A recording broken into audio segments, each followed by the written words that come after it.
Ever had one of those days where you are feeling drained out with a lot of commitments, and yet, when someone asks for another favor, you immediately say yes? Without even thinking, you agreed to do something again. Now you're stuck with doing something you didn't want to do. You feel exhausted, and maybe even a little resentful. And all this because you simply didn't learn how to say no. We've all been there at one point. But what if I told you that there was actually a way out of this?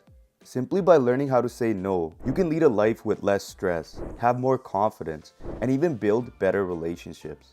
In this video, I will explain how saying no is one of the most powerful skills you can develop and how you can start using it today. So why exactly do we struggle to say no?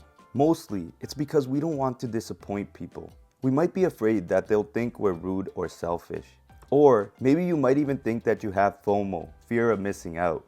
So you say yes to things you don't want to do, simply because you fear you'll miss out on something. But here's the problem. When you say yes to everything, you say no to yourself. You take on too much and get overwhelmed.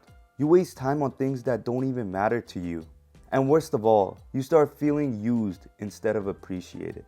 The more you do it, the more people expect you to always say yes. So now let's try to change this. You have to realize that saying no isn't about being rude. It's about respecting your own time and your energy. Some of the most successful people in the world, Warren Buffett, Oprah, and even Steve Jobs, have one thing in common. They mastered the art of saying no. When you say no, you protect your time for things that really matter. People respect you more because you set clear boundaries.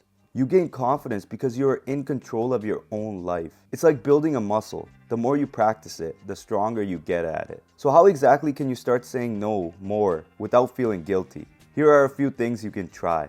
Number 1, keep it simple and polite. For example, I appreciate the invite, but I can't make it today. Number 2, be honest, but without over-explaining yourself. For example, I'd love to help, but I don't have the time right now. Number 3, offer an alternative. For example, I can't do that, but I can help you in a smaller way. So what I mean by that is, let's say a friend asks for $1,000. You can't help with the $1,000, but you can help with 100. So you give the friend 100 without any strings attached.